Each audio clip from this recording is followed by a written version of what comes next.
Hey guys, Don from Define Productions here. In this video, I want to discuss the concept of Bitcoin being viewed as digital real estate. This is a concept that has been discussed probably most notably by Michael Saylor in regards to his thesis on why he believes Bitcoin to be the greatest asset, the apex predator asset.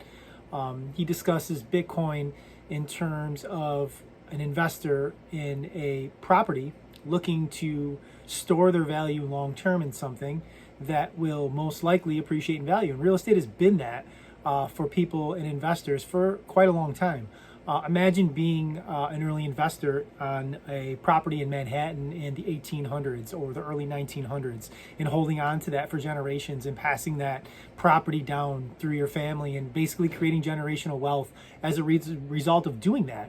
And Saylor talks about Bitcoin in that same kind of concept as Bitcoin being that digital real estate on the internet that one can hold and watch appreciate in value.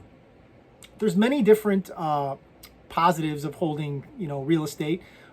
Some of which I discussed: holding that property, watching it appreciate in value, being able to value transfer that property. The thing that Bitcoin definitely holds over holding real estate in the real world would be the fact that when you hold real estate, you're still responsible for many expenses that come along with holding that asset.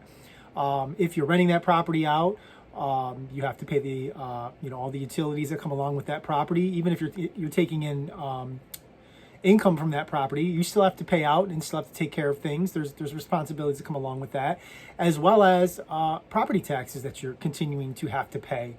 Even though you own the property, you never really truly own that property, because if you stopped paying the property taxes, it can be taken from you. As well as if something were to happen in your life where you were in some sort of trouble, it could be confiscated from you. Assets could be frozen, and your real estate could definitely be one of those things that could be cut off from you. With Bitcoin, this new digital asset, this new technology, if you self-custody that Bitcoin, and we have videos talking about that you can view, or you can do some research on your own if you'd like. But if you self-custody that Bitcoin and you own that digital real estate of Bitcoin, that cannot be confiscated from you, and there is no property taxes that have to be paid when you hold on to that Bitcoin. You can store that Bitcoin, and you don't have to actually owe any taxes unless you actually take profits in fiat. If you cash out the Bitcoin, then you'd be responsible for taxes at that point. Obviously, you're going to want to consult with a tax specialist if you make any sort of transactions like that. But if you just decide to hold that Bitcoin for 5 years, 10 years, or pass it on to the next generation, there are no expenses that come along with doing that, which is one of the major advantages of holding Bitcoin.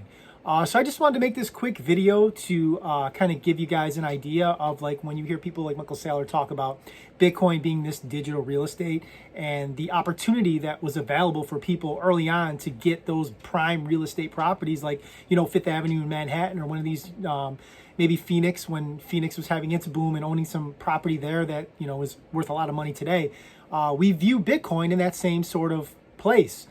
Being that it's only a 14-year-old technology, you could have gotten Bitcoin for pennies on the dollar 14 years ago. And even as long as 10 years ago, you could have got it for hundreds of dollars. And the asset trades somewhere in the $26,000 range at time of filming of this video. And yes, at one point it did get up to 69,000. But when we hold assets, you see things go up and down. And the same thing happens in real estate. You see boom and bust in real estate as well.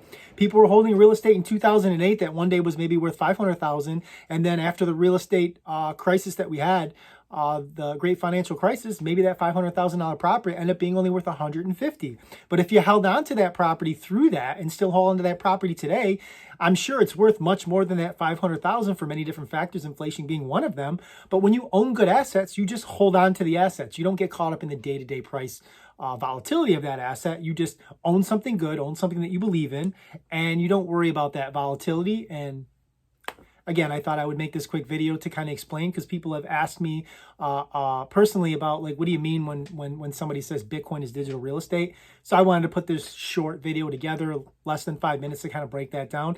If you have any questions, comments, write them in this comment of this video. And again, if you find our content engaging, please consider subscribing if you're not already subscribed. And please, if you do watch this video and give us a view, the easiest thing you do to support this channel is just hit that like button. Thank you guys. Until the next time.